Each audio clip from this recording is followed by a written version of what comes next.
Perfect. Looks like we are on in all the places. Hey, everybody. I am Carol Williams, going live again this evening. I am managing attorney at Williams Immigration, where we help business owners and businesses and families navigate our U.S. immigration system. It has been a very nutty and busy couple of weeks. I haven't been able to go live with y'all. But I'm back. I've been there a little bit of a cross-country flight and trip conference, so I wanted to come back and give you guys some updates, what's been going on. Super important update that I want you guys to know about is the Immigration Service is, as of tomorrow, Wednesday, only taking credit card or ACH payments for filing fees. So essentially, if you're getting ready to file something, you can no longer use checks or money orders. So there are two forms on their website under forms that direct you how to pay using credit card or ACH. So that's super important. They will in fact return the applications. And while that may not seem like a big deal to people, like, yeah, they'll just return the application. They'll tell me I'm wrong. Yes, they will return it. Yes, they will tell you that you're incorrect. But it may take weeks for them to return it. That's a rejection, and it takes a while for them to turn that around from the mailroom. So no more checks, no more checks, no money orders. So everything needs to be electronic in terms of paying the filing fees. So keep that in mind. The agency also went live on their new citizenship requirements. So those are live now. And the H-1Bs, we got some more clarification on those. So I wanted to talk to you about those for a little bit before I answer some questions. For the H-1Bs, those of you that don't know, H-1B is a specialty occupation visa or category for non-immigrant workers, and it allows people to have a bachelor's degree or the equivalent of a U.S. bachelor's degree to come in and work, as long as the job that you're working to come in and work in requires a bachelor's degree.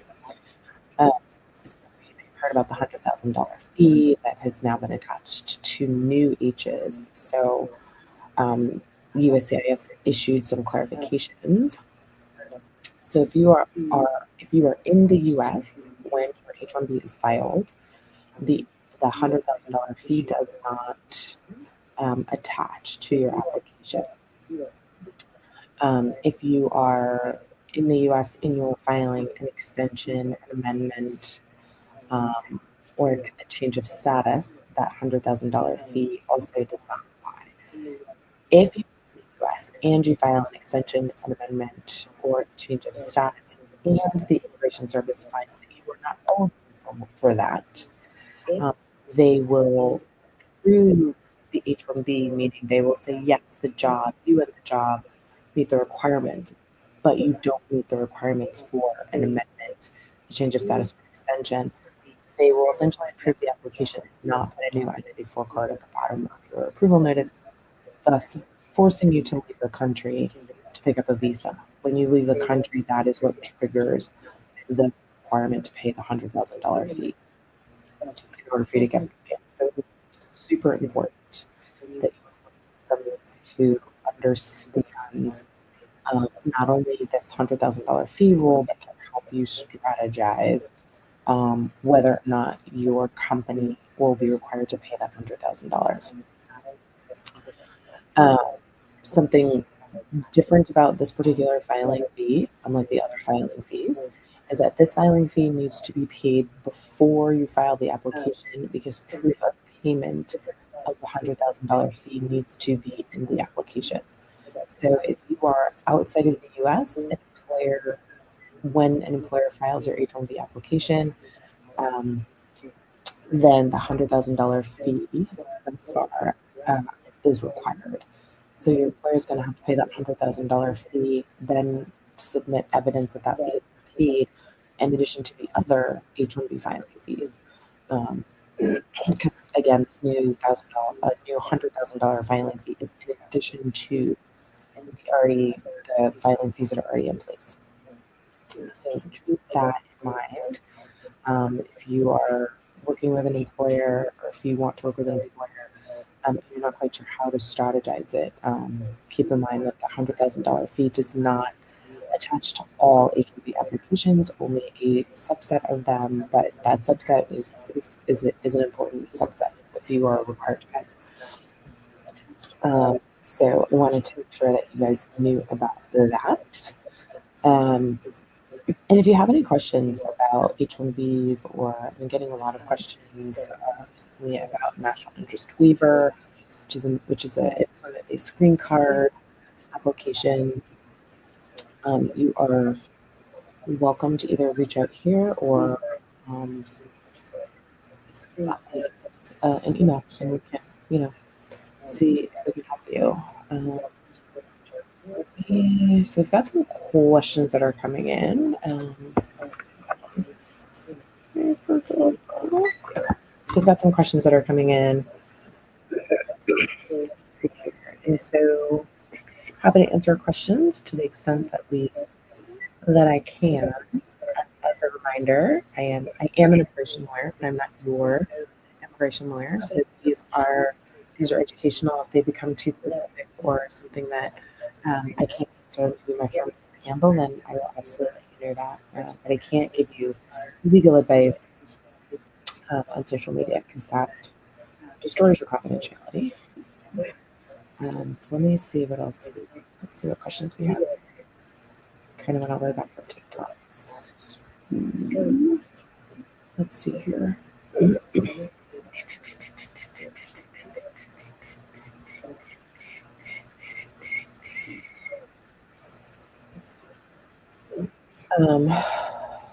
When should a newlywed couple file an I-130 petition? When you're ready. That comes from Janine ZM. When you're ready. You can file it the day after you get married. So if you're already married and you're ready to file your I-130, you can absolutely do that. There's no time restriction after you get married of when you have to wait after you get married, when you can file your I-130. So if you guys are ready, you got all your documents together, all your evidence together, you can go ahead and file. And good luck. How challenging are the interviews? How challenging are the interviews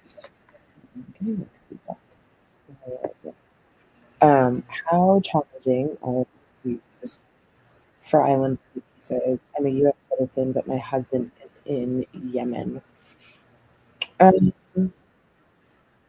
Challenging is relative, right? I've had some clients in the past that are terrified of interviews. I have some clients in the past that they don't really find them challenging or hard, or they don't make them nervous. So challenging is really what you find to be challenging. An I-130 interview, the officer's job during an I-130 interview is to make sure that you are a real couple, right? That you did not get married for the sole purpose of getting a green card. It is their job to figure out whether or not this is a sham marriage or not. And so they're going to ask you questions to get to that. They're going to ask you questions about, depending on how far y'all are into your relationship, if it's a fairly new relationship, if it's a fairly new marriage, they're going to ask you questions about your, when you all were dating, courtship. They're going to, ask you questions about one another's families. They're going to ask if you're living together. They're going to ask you questions about, maybe what y'all had for dinner, what's his favorite meal, what's her favorite meal, where did y'all meet, how'd you get engaged, all the things, right? Um, if it is a true relationship, um, that is not a sham marriage, then these questions should all be things that you know, right? Um, you know your relationship better than anybody else on the planet, is what I tell my clients. So just keep that in mind. So challenging is really, it really depends on you. It really depends on how you view the interview, right? So if interviews freak you out, then I would suggest doing a mock interview. Um, you know, so just prepare for the interview.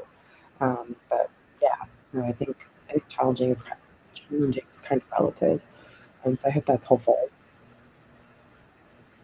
Um, Also super important in interviews, you always want to be honest. Um, if you're divorced, would you include your divorce decree? If you're divorced, would you include your divorce decree if you're filing for naturalization? Um, I don't have the NATS application in front of me. NATS asks for if you're currently married. It asks for that. I don't honestly know that I've included divorce decrees in my NATS application. I would have to go back through and read the instructions. And that's another thing. Sorry, that's another thing I've been meaning to tell y'all. And for those of you that are doing your applications on your own, there are instructions on the USCIS website on how to fill out the applications. Now, to be clear, to be very clear, some of these instructions are like, in my personal opinion, like far too long. Like they're like it's zillion to one pages when the form is like 5 pages, right? But um, there are some really good nuggets the in the instructions. So one of them is probably whether or not you need to file your divorce decree. Off the top of my head, I can't recall ever filing a divorce decree for a naturalization application. That doesn't mean I haven't. It just means I can't really recall whether or not I have or not. Um, but here's the thing, right? If the Immigration Service wants to see a divorce decree, they'll ask you for it. Um, Now, if it's an I-130 and one of the one party in the couple has been divorced previously, then you absolutely need your divorce decree. I don't know that that's off the top of my head if that's the case with the citizenship application. Just I know my last couple citizenship folks haven't been divorced, so I can't tell you. I'd actually have to go back and look that up. But if you look at the instructions, it'll tell you. Janine's ZM. I'm glad that was helpful. What else do we have? Thank you for the hearts, for the roses, guys. I completely appreciate them.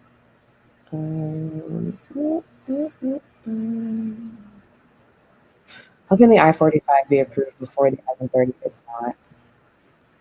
The order of operations, as I like to say, sort of brings me back to math class. The order of operations is the Immigration Service will always look at and adjudicate the I-130 before they will adjudicate the 45. Now, what could in fact happen is they could adjudicate them in the same interview. Um, they could, when they were waiving interviews, um, oftentimes we get maybe the 485 approved notice first, and then the I-130 maybe comes a week or so later. That does not mean that the 485 was adjudicated first. The I-130 must be adjudicated before an I-45. That is just that's sort of Adjudications Officer 101. So just because you may have gotten um, an approval notice for the 45 first, or maybe the 45 pops up in your online system first, or pops up if you plug in the receipt notice online, the 45 may have been updated before the I-130. The I-130 was absolutely should have absolutely been adjudicated first. They don't even look at the I-45 until they determine whether or not the I-130 is has been adjudicated. So it's probably just sort of a mailing or updating issue as opposed to the I-130 being adjudicated second. I think Dupa at 21 is asking if you have lots of bona fide marriage and divorce, would your I-751 terms of approval? So any application that has really good documents, really good evidence, um, stands a good chance of approved, right? You guys felt for any length of time, you know that I always say, it doesn't matter what I think. Like it doesn't, the person doesn't care. I think in terms of my being a lawyer, my everything together. Like like they look like that's my job, right?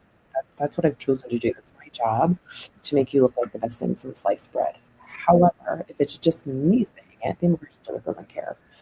They want to see that we have presented documents, good documents that show, in this particular case that you're asking about, a good marriage, a good marriage. And I don't mean good by like, you both are always happy and go lucky and all things and rainbows and puppies. I mean good in terms of, they don't see a marriage, they see a real marriage, right?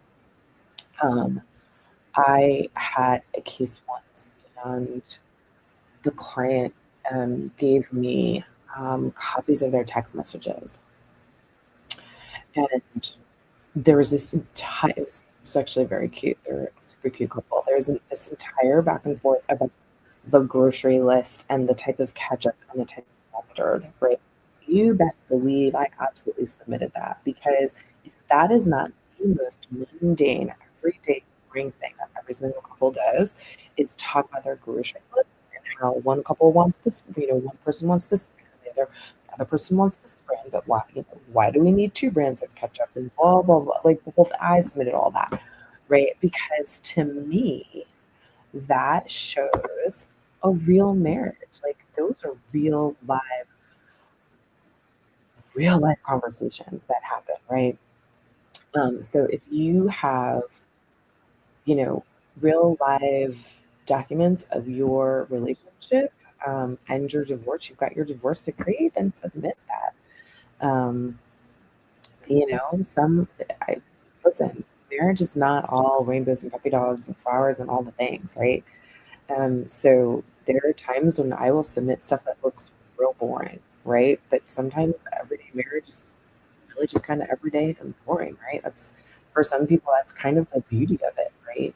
Um, so yeah, I think if you have really good documents, go ahead and submit them. I mean, nobody can guarantee you an approval based on what you submit, but if you've got good documents, go ahead and submit them. Um, let's see here. Uh, Carmi Love is saying my husband got a divorce from his ex-wife in Nigeria. He obtained the wrong divorce decree.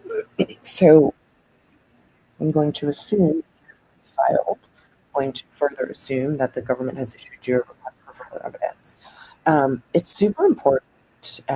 There's a chart. I mean, I call it a chart. I'm not it's really a chart, but there's a part of the Department of State website that tells me, tells everybody who looks what kind of documents it will accept. And this has been curated over the years. I've been practicing immigration for almost 30 years. This chart has been around since I started practicing. It is ever evolving. And it tells us what format a birth certificate needs to be in, what information needs to be on the birth certificate, whether or not there's a particular seal that needs to be on a birth certificate, whether or not there's a particular seal that needs to be on a divorce decree, the certain kinds of courts in a country that will issue a divorce decree, those sorts of things, right down to the municipal offices in different countries in terms of like the color of the seals, like all the things. It's incredibly, incredibly detailed. So if you're telling me that he obtained the quote unquote wrong divorce decree, you really need to go on what immigration may sometimes they tell you what's or I find oftentimes they don't. They just kind of tell you that it's like not the right one. But it's really important that you, on the front end of your application, when you initially file, that you look at this chart and that you make sure that what you are filing meets their requirements. Because if they give you a request for further evidence, you only have 12 weeks to figure it out. So sometimes it may take longer than 12 weeks to get the right document, just because you're dealing with an agency overseas or what have you. Um, so, yeah, you're gonna have to go and look in the reciprocity table to see. Now, there have also been times where, I've submitted things, and based on what's in the reciprocity table, I think what my client has given me seems accurate, and so I send it back to them. And I'm like, well, here's how we made everything on the reciprocity table. Like, tell me what's missing. Like, why do you think this document is incorrect? Another thing to look out for: there are some countries where there are divorces that are religious divorces, and there are some divorces that are legal divorces in terms of done through the court system. At home, the religious divorce is perfectly valid. That person can then go ahead and get remarried, establish a new life, and do all the things. But when you're dealing with the US government, they don't necessarily want the religious document. They want the legal document that came from the court system. So sometimes it is a matter of understanding that the US government is not necessarily going to follow culture. They're going to follow what comes out of the court system. And so, whether you agree with that or not, that's how the US government is going to do it. So I would say go and look at the reciprocity table, and make sure that the document that your husband provided meets the reciprocity table requirements. If it doesn't, then he's going to have to go back to whatever institution in the reciprocity table um, says that he needs to get the divorce decree from. Um, Jazz is saying, I've heard that they're approving cases fast, which submitted this year. Some cases are moving very fast. Some cases are moving lightning fast. Some cases are moving painfully. Just kind of depends on the case. Um,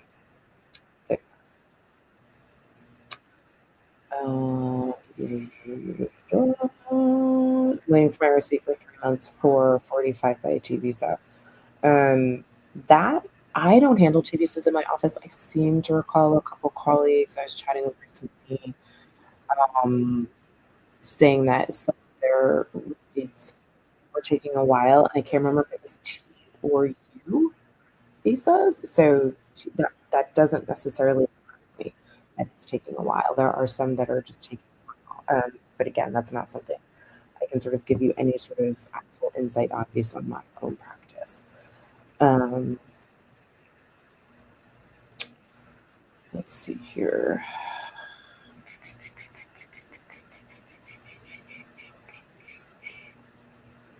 If you send in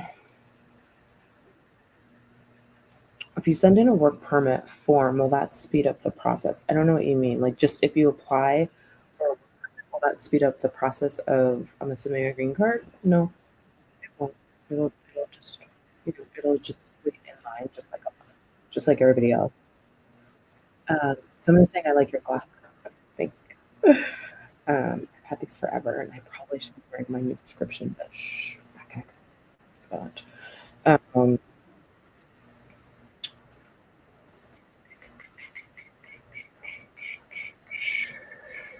What else do we have here?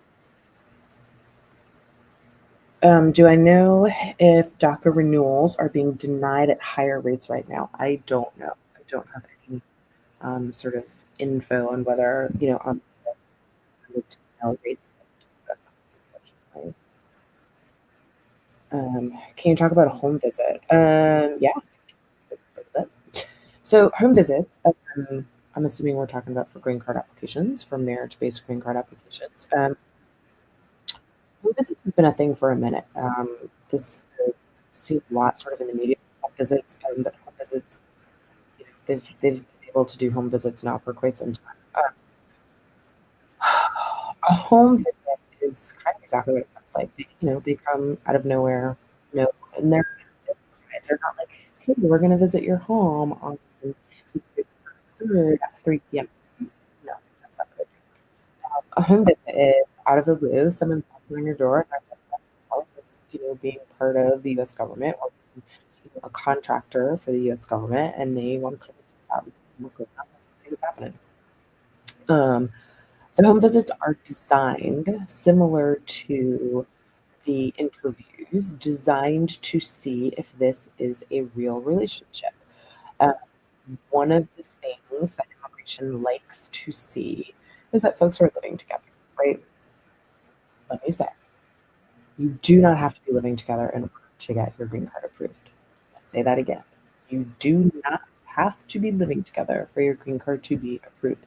It is low hanging fruit. It is very easy for an immigration officer to be like, oh, you're not living together. What's going on there, right? There are 1,005, not 1,001. There are 1,005 reasons why a couple in a real relationship would not be living together, right? Happens all the time, right? But a home visit is, part of their process to figure out what's happening in your home and to catch you off guard, right? It goes back to my earlier comment about, two types of ketchup and 5 kinds of mustard. Like if they come in and y'all are just like cooking dinner and doing your thing, or maybe one of you is there and you're cooking dinner and the other spouse is at work, or the other spouse is like picking up a kid, or maybe the spouse is out with the boys and girls for the evening, right? Like all that is super, super normal. All that is super normal, right? Um, an interview in the office and or a home visit are simply a snapshot in time. It is one moment in on one day, especially the home visit, right? If both of you are not at home when they come knocking, right, they may start knocking on neighbors' doors. Hey, what's going on? Hey, do you know them? Like what, do you know them? Do you chit chat with them? Like, honestly, like, I might fail a home visit, y'all. Like, I don't really talk to my neighbors like that, right? So they might be like, she's real standoffish. She doesn't talk to people, whatever, whatever, right? But that doesn't mean that my marriage wouldn't be valid, right? So just think snapshot in even as it you can still have an in-person interview with an officer. That officer should, if all the wheels are moving together, that officer should have a report from the home visit, right? And if the officer doesn't like something that they see in that home visit, that's their opportunity to talk to you about it. But it is also your opportunity to talk to them about it. The interview is a conversation. The home visit, it's a conversation. If you choose to answer the door, right? Like, I don't really answer the door for people I don't know, right? Like there's listen, unless you're Amazon, although Amazon's not trying to come in, like I don't answer the door people knock. Like, and I think most people are like that. Like this is not the era where we're just opening the door. Hey, how are you? Come on in. You want some coffee? I know very like none of my friends are like that. None of my friends are like that when strangers approach the door. We're like, keep it moving. So, that could be the sum total of your home visit, right? And again, if the officer during your in-person interview doesn't like the fact that the officer who came to your door thinks that you were home and didn't answer the door, well, you have an opportunity to talk about that in the interview. Be like, listen, I don't listen. If you're coming to my house uninvited, unscheduled, with no notice, like why on earth would you think I would open the door in 2025? Like that's no. So, just think of it as a snapshot in time. Think of it as a snapshot in time. Um, but they really just want to see how you're living your life, right?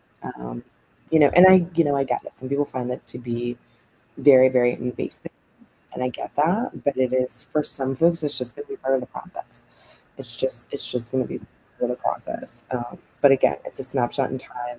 If the officer during your in-person interview doesn't, is troubled or doesn't like something that they see, they will use that opportunity to ask you about it.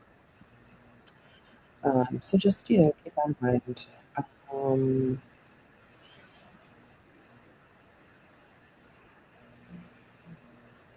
why are they taking a long time to approve DACA renewals? I don't know. I mean, one, a long time is relative, right? Like what I may think is a long time, you may think is like super long. What I may think is a very short time, and immigration you may think is super long. So it just really depends on I mean, processing times depend on the type of application filed and the office that receives the application. Um, so, you know, um, number of number of officers who are assigned to that particular application type. If your application is sitting on the desk of someone who went on a 2-week vacation, chances are the Immigration Service may not reroute that work from that desk to a different desk. So chances are your application is going to sit for another 2 weeks, right? I can tell you in general, ever since I've been practicing, processing times typically tend to slow down in the summer and towards the end of the year for all of the holidays. Why? Because immigration is cases are adjudicated by people. People take vacation in the summer when their kids are out of school, and people want to spend time with their families during the holiday, and people take vacation time. Government employees have use or lose time. I did not meet a single person within the government, including myself, who was willing to lose vacation time. Because there are a certain number of days that don't roll over to the next year. I was not. I personally, I can tell you, I was not going to lose vacation time. So if work didn't get done while I was out, okay, then it would be there when I got back, right? So you have to remember, like, immigration officers are people. Like the whole system, the whole process, it's dependent on the people, right? So there are just natural times when things are going to slow down, and then, sort of towards the beginning of the year when everyone's back at work, everyone's back at school, things tend, kind of speed up again. So just keep that in mind. But yeah, I mean, there are lots of applications that are pending. And so, we're just kind of waiting to see. Like, and I'm not the most patient person. Truly, I'm not. But you know, we have to. Well, like, I don't have a choice. Like, I can't force immigration service to process things faster. Goodness knows, I wish I could, but I can't. Um, let's see here. What else do we have? Um, I am physically located in Florida. But I work with clients all over the country and all over the world. So my firm is virtual. So we do a lot of things via video conference and email and phone.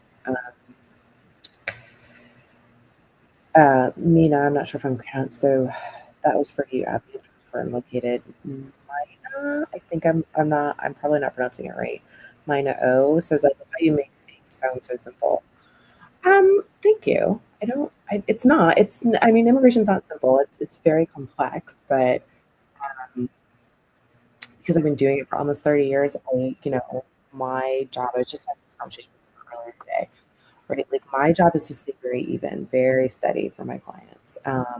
Because I know that, every time somebody goes online and reads something or goes down a rabbit hole on their social media platform of choice, because we all have them, right? My clients are going to be up and down, right? It is a sometimes scary process. Sometimes it is a lot of reading with no, with no, without hearing the no notices from the government. It can be months. It can be over a year with just nothing. Like, you feel like your case is in a black hole. And so my job is to stay really steady for my clients, right? I often tell my clients, don't worry until I tell you have something to worry about, right? Like, let me take that worry for you. And if I'm not worried, then you shouldn't be worried, right? Like, I certainly can't guarantee you an approval. But I think part of what I and my team do is try to keep my clients as calm as possible, right? And that understanding that this is all a process. It is going from A to B to C to D, all the way to Z till you get to your goal. And sometimes Sometimes, sometimes we gotta take a step backward, and that's irritating, certainly. Sometimes we get more, requests for additional evidence from the government, kind of irritating. But the way I look at them, at least they're still chatting with us. At least they are still talking with us.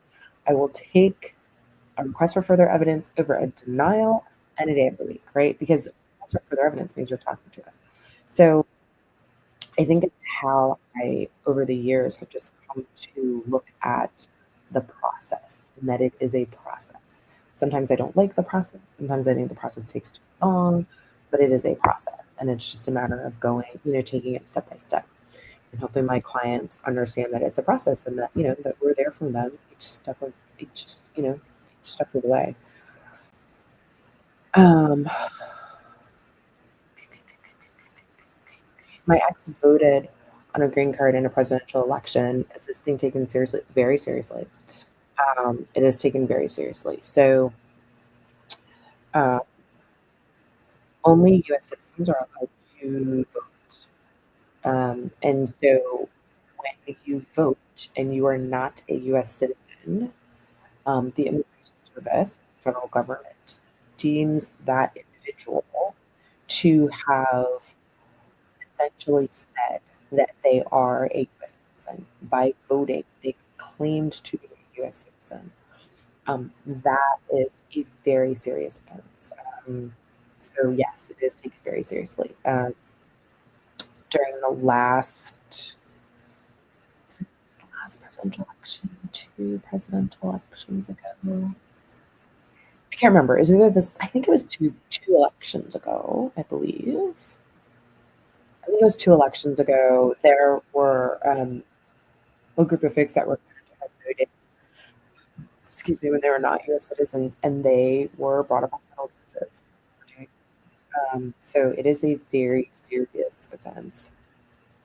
So that is so. I always tell my clients until you have received your U.S. citizenship, until you have taken that oath, until you have gotten that citizenship certificate in your hands by someone at the immigration office, you should not vote. Oftentimes, every time I have gone to get a new driver's license, if I have moved, I've changed states, you get a new driver's license. There's usually a box, and that's do you want to register to vote at the same time? Absolutely not. As someone that does not have a U.S. citizenship, that box should be checked no, or it should be blank. There should be zero checking of yes for that. If you are if you're told by anybody that you can vote even though you're not a U.S. citizen, wrong. Run in the other direction. Ignore that person. Absolutely do not fill out anything. Nothing. Absolutely nothing, nothing, nothing, nothing, nothing. Claiming U.S. citizenship, you will then not get U.S. citizenship and you will not get a green card. They will do everything possible to just strip everything from you. So that is, yes, that is very, very serious. Um, that is extremely serious.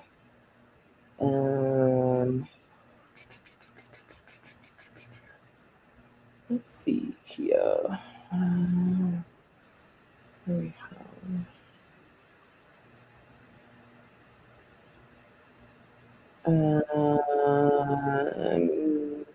someone is asking, can I get a consultation on what to do? She's trying to leave the country with her child. You can click the link in bio and follow the links to consultation. More than happy to chat about that. We've been approved. Below Pat is saying we've been approved in USCIS. Mailed our notice 8/8/8/18 and still nothing in my mailbox. Sorry. I don't know what you've been approved for, so that's kind of hard. But um, if you know how to go online and check your status, or if you've, go online, check your status at USCIS.gov. You can use the Ask Emma function and tell them that you haven't received the latest notice. The other thing I would do is take a screenshot and print out where it says approved. Do that. Um, but I will um, the official approval is the piece of paper. The official approval is the piece of paper, right? I have had mistakes on the online system. Few and far between. Few and far between. So in general, the online system in general I do. But there have been mistakes, right? Or, and that happens, right? Again, the system is run and owned by humans, right? And as humans, we make mistakes. It happens.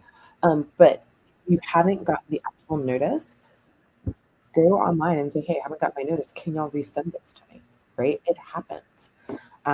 Sometimes it takes forever to get the notice. Sometimes maybe it doesn't get sent out, whatever the case may be, right? Just ping them and be like, hey, I don't have it yet. Can y'all send it? And if you go online, it'll tell you, if you haven't received, this notice, by this day, reach out to us and let us know. So yeah, I would just reach out to them and be like, hey, I don't have this. Can you send it? Um, let's see here.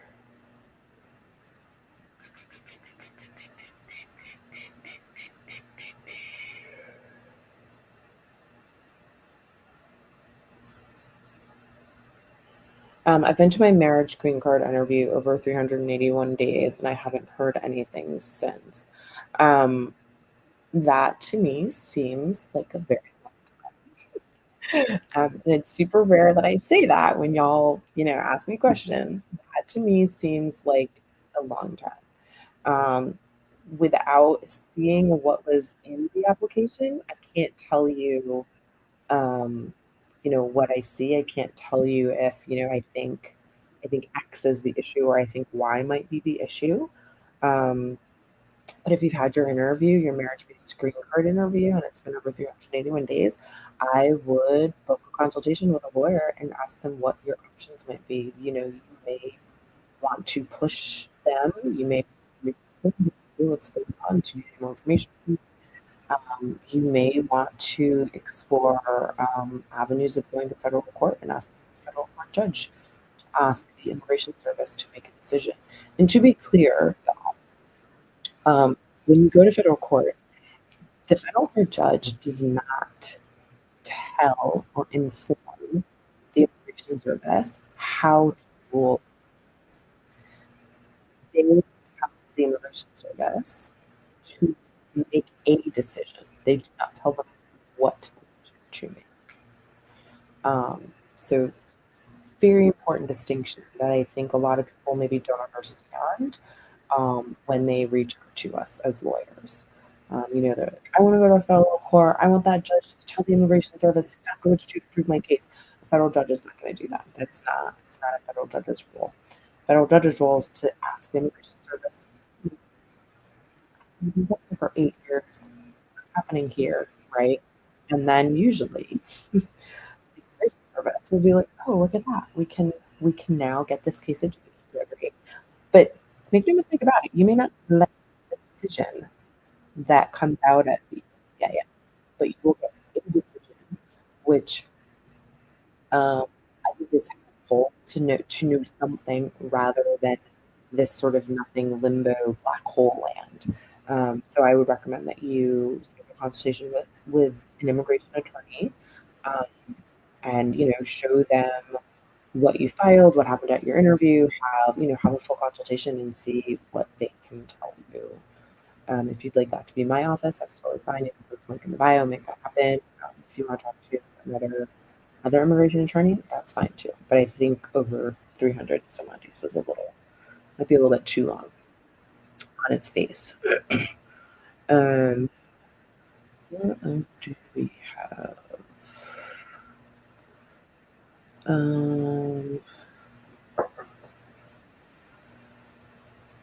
Why is the employment authorization TPS card is taking too long to receive? Too long is relative. I don't know when you filed. I don't, too long is relative. Cases are, some cases are moving pretty quickly. Some cases are not. And again, even my saying pretty quickly is from an immigration attorney standpoint. Um, so yeah, they're taking a while because immigration is just there are a lot of cases in the pipeline. Um, and again, case processing time depends on the type of case and the office that is currently handling the case. If they have a ton of people that are working, X case and your case is Y case, your Y case may sit for a little bit longer while they try to work through the backlog, or your case could get transferred to a different office that maybe has more time, or maybe they have more experienced adjudicators in any specific case type. Um, so, processing times are what they are. Like I can't move things along and off, and they're not going to tell me, right? As an outside attorney, they're not going to be like, "Oh, Carol, let me tell you why this specific case type is taking, 6 months or a year or only 30 days." They're not going to tell me that. They're not going to tell me that. Can someone travel with conditional green card without any problems at the border? Completely depends on your individual background. If you have a criminal record anywhere in the world at any time, I would not recommend that a person on a conditional green card or a 10-year green card travel right now, right?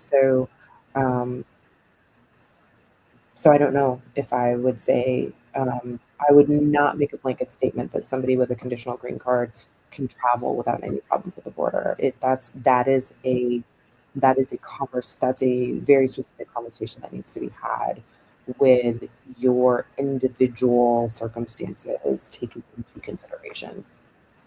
But if there is a criminal background anywhere in the world, if there is a outstanding deportation order, if there is an outstanding notice to appear, then no, I would not counsel someone to travel.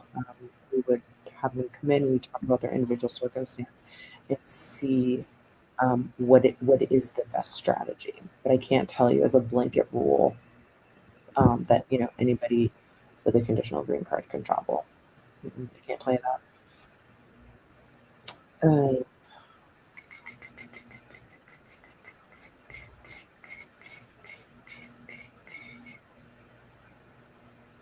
Um, yes, rewards loyalty. The physical paper is the official approval notice. That is the official approval notice. Sometimes, not all the time, sometimes they will come on this, I don't know, I call it fancy paper. It's very legal terminology I use with my clients. It's like fancy paper. It's like got like a little bit of a color to it. It's like a little bit of it's it's like a heavier stock than just like your regular like printer paper. But I've also gotten approval notices that are just on regular printer paper. I will take them on any sort of paper they want to send them to me, as long as they're coming from USCIS in that wonderful little envelope that has USCIS on it. So I will take them in any, whether they on fancy paper or not so fancy paper. But yes, the paper is the official approval notice. Um, Someone is asking how to get off someone's 45. I don't know what you mean by that. Um,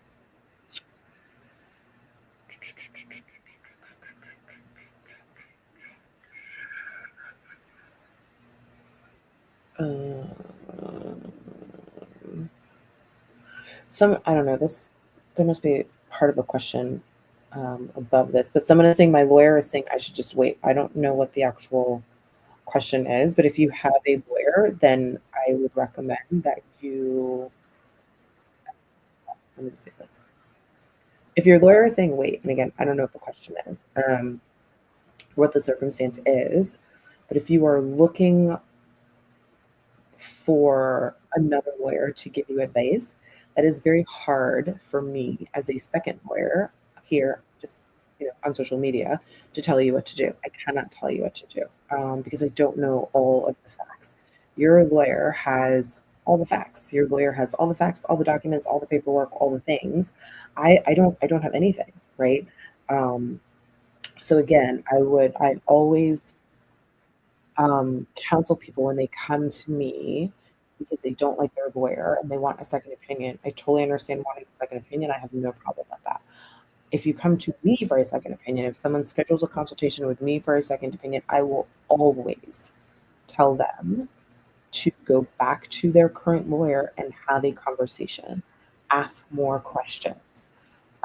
If at that point you feel like that relationship isn't working, um, then we can consider whether or not my firm will work with you and take your case. Um, but I can't like, and again, I haven't pulled back up, so I don't actually know what your actual question is. But if you have a lawyer, I say have another conversation with your lawyer. Um, I am super super aware that sometimes relationships between client and lawyers break down, and people want a new lawyer, people want a second opinion. But I will always tell people to go and have at least one more conversation with their lawyer before I will really consider bringing them on to, bringing them on as a client, because I want, because you've invested time with that lawyer, you've invested time and energy with that lawyer. And so if that relationship can be um, worked out, then I think it should be worked out. Um,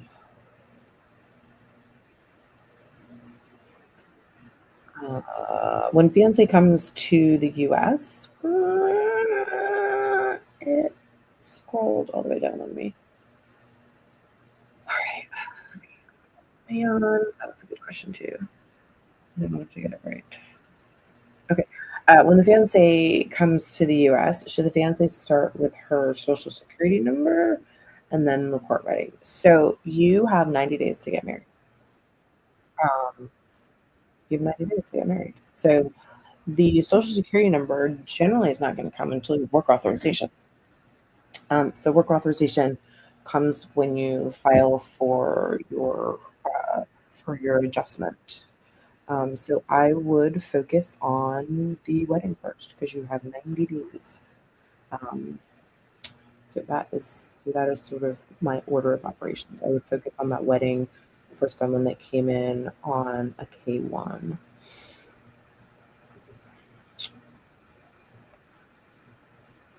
Uh, can you transfer your case to another country because your spouse has moved? Oof. It's oh, no one likes this answer, but it depends. Nobody likes this answer, but it totally depends.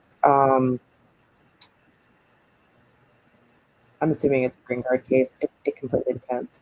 Right now, there's a new. It's kind of like fashion, right?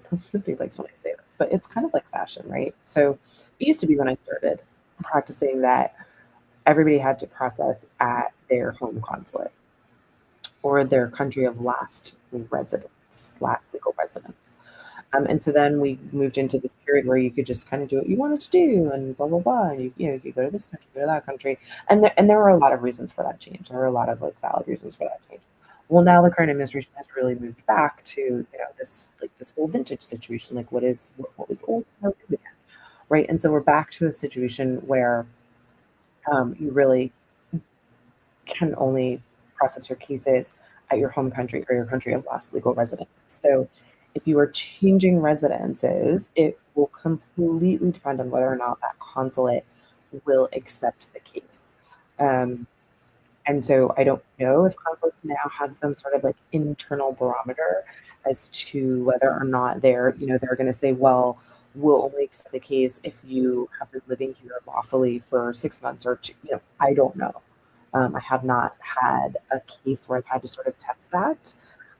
So it could be that NBC has already acted and, maybe it's already started to have conversations with the home country, the country of birth, country of nationality. If the person moves, it's a matter of reaching out to the consulate and seeing whether or not they will accept the case. So not something where I can say yes or no, sort of based on the rules. It's kind of like those vintage pair of pants that I used to love, and now they're considered vintage, but now they're new again, and I kind of want to wear them. So it's kind of that situation. Um, So, but that's where I would have to reach out to, I'd have to reach out to the consulate and see. Um,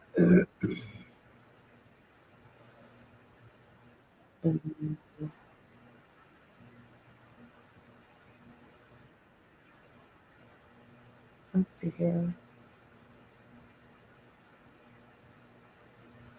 I filed for me and my son. Mine was approved and I got mine, but I didn't get, I'm guessing the son didn't get anything. I don't know if he filed. But sometimes, I mean, I see this happen more often. Um, so children, ideally the service likes to process like the entire family at the same time, right? Like that just really makes it easy for everybody. But it doesn't always happen. It just doesn't always happen. You can reach out to the service and be like, what's happening with this application, especially if it is beyond processing times. Um, but in that is not an unusual situation. I guess is the best way to put it. So you may want to reach out to the immigration service. If you don't have counsel, you may want to reach out to counsel to have them reach out to the immigration service. If it were my office, if it were me, I'd want to look and see what was filed so that I'm not going in blind. You want to see what's filed, see if there's see if I can see any reason why the son's application might be taking longer um, than the parent. But yeah, it is not an unusual happening. Um,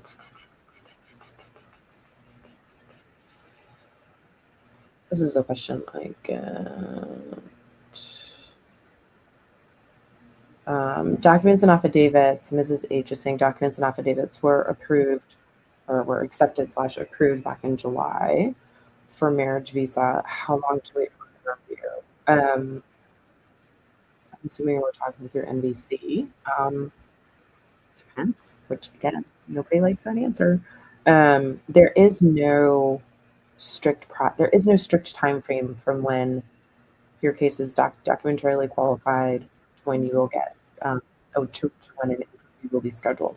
The other thing, folks, that we're in the middle of a government shutdown. Well, I'm going to be optimistic and hopefully say we're towards the end of a government shutdown, but we are in a government shutdown. So, and yes, while USCIS and while NBC and while the State Department, the consulates, while they're working, um, they may not have information or things that they need from from everywhere that they need it from. So there may be delays in their process, period. Like there may just be delays on the back end. If they need background checks that haven't come in from other agencies that are currently shut down and are not providing that information to them, they cannot move forward. So while they are working cases, if they don't have everything that they need, they're not going to schedule an interview. They're not going to make a case. So one, keep that in mind. Like we are, again, I'm going to be optimistic at the end of the government shutdown. Um, and so there's no set time frame for that. There's no, I wish there were, quite honestly, but there's not. Um, so, um, and it also depends on if you are part of a preference category. So if you're in a preference category, that visa bulletin is absolutely going to determine whether or not, and that goes month to month, right? So that's going to depend heavily on the wait time. So without, there's your question actually makes me have a whole lot more questions for you, to sort of see if we can kind of narrow down what that time frame might look like. So yeah, I don't, it really depends. So, and it's probably not at all the answer that you wanted, but um, yeah, that's kind of what I got. So I think that is going to be my last question for this evening, guys. I just found out I have a meeting. I'm back to my usual Monday through Thursday, 7-ish Eastern Standard Time with a focus on the ish, if you know me. Um, Uh, and so I think I have something on my calendar tomorrow. I just got something put on my calendar tomorrow, so I don't think I will be live tomorrow. Assuming I go to this meeting, but I should be live Wednesday, Thursday of this week with more updates, answering more questions. So again, if you want assistance from me specifically and from my office, you're more than welcome to schedule a consult with clients that are all over the country and all over the world. We work with businesses and families. So this has been fun as always. And if you guys have any wins, like y'all know if you've been following me for any amount of time, I like to celebrate wins, even if my office has nothing to do with them. I think there's so many negative things about immigration. I like to celebrate the wins over here in my little corner of internet. Okay, so this has been fun as always. You guys know I love chatting with you. So I will see you back again on Wednesday, maybe tomorrow. I'm pretty sure I'm going to this meeting. So I will see you back again definitely Wednesday and Thursday of this week. And I will chat with you all later. All right. So have a great evening. I'm going to go get myself some dinner. Bye, y'all.